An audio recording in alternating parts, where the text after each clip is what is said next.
আসসালামু আলাইকুম। Welcome to my channel recipes and blogs by Nafis mom. গত মাসে আমরা গ্রামের বাড়িতে গিয়েছিলাম ফুল ফ্যামিলি। তো সবাই খুব এনজয় করেছি। যেহেতু শীতের সিজন, শীতের সময় কিন্তু গ্রামের বাড়িতে খুব ভালো লাগে। কুয়াশা থাকে ভোরবেলা, তার মধ্যে গ্রামের মেঠো পথ দিয়ে হেঁটে বেড়াতে কিন্তু খুব ভালো লাগে।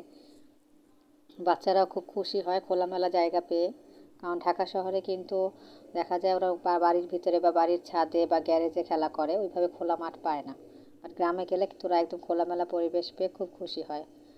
তো দেখতেই পাচ্ছেন আমি এখানে থাইল্যান্ডের যে সবেদা সেগুলো গাছ থেকে পাড়ছিলাম। এটা আমাদের নিজস্ব বাড়িতে নিজেদের বাগানে করা। তো অনেকগুলো সবেদা হয়েছে, ইভেন সবেদাগুলো বাতি হয়ে গিয়েছে, মানে পেরে রাখলেই পেকে যাবে।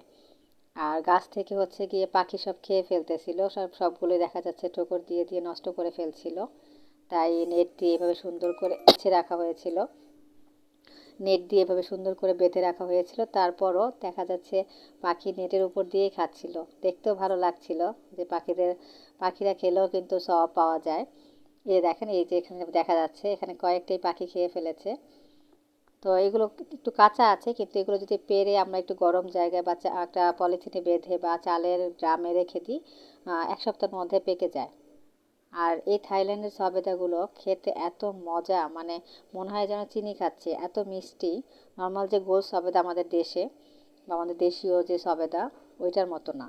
এটা হচ্ছে থাইল্যান্ডের সবেদা বলে, এটা একটু শেপটা লম্বাটে হয়। তো গাছে যতগুলো ছিল আমরা সবগুলোই অলমোস্ট ছিঁড়ে ফেলেছিলাম, যেহেতু আমরা সবাই মিলে একসাথে খাবো, সব ভাই বোন বা আব্বু আম্মু সবাই মিলে। তো আমরা পেরে রাখছিলাম যে একসাথে পাকলে সবাই মিলে একসাথে বসে খাওয়া যাবে। তো গাছটা অনেক বড়, আলহামদুলিল্লাহ অনেক সবেদা হয়েছিল। আর যেহেতু গাছ থেকে ছিঁড়ছিলাম, খুব আলাদা একটা আনন্দও লাগছিল, একদম তাজা ফল। সাথে দেখতে পাচ্ছি ছিঁড়ার সাথে কিন্তু কষ বের হচ্ছিল, ইভেন মানে গাছের মধ্যে আমরা বড় বড় পিঁপড়াও দেখছিলাম। তো আমরা খুব সাবধানে ছিঁড়ছিলাম। নিচে বাচ্চারা ছিল, ওরা কুড়িয়ে দিচ্ছিল, একটা জায়গায় রেখে রাখছিলাম। এভাবে ছিঁড়ে গাছ থেকে ফল খাওয়ার মজাই কিন্তু আলাদা। এরপরে আমরা এবার ঠান্ডার মধ্যে কিন্তু শীতের সময় রস পাওয়া যায়। তো আমরা সকালবেলা আব্বু রস নিয়ে আসে একদম ভোরবেলা, সবাই একদম রস খাই ঠান্ডা ঠান্ডা। এত মজা লাগে, ঢাকায় কিন্তু অরিজিনাল রস আপনি পাবেন না, একমাত্র গ্রামের বাড়িতেই এটা সম্ভব। আর রসের স্বাদটা একদমই অতুলনীয় ছিল। আশা করছি ব্লগটা আপনাদের কাছে ভালো লেগেছে। ভালো লাগলে প্লিজ আমার ইউটিউব চ্যানেল সাবস্ক্রাইব করে ফলো দিয়ে পাশেই থাকবেন। আর ফেসবুক পেজেও লাইক দিয়ে পাশে থাকবেন। আল্লাহ হাফেজ।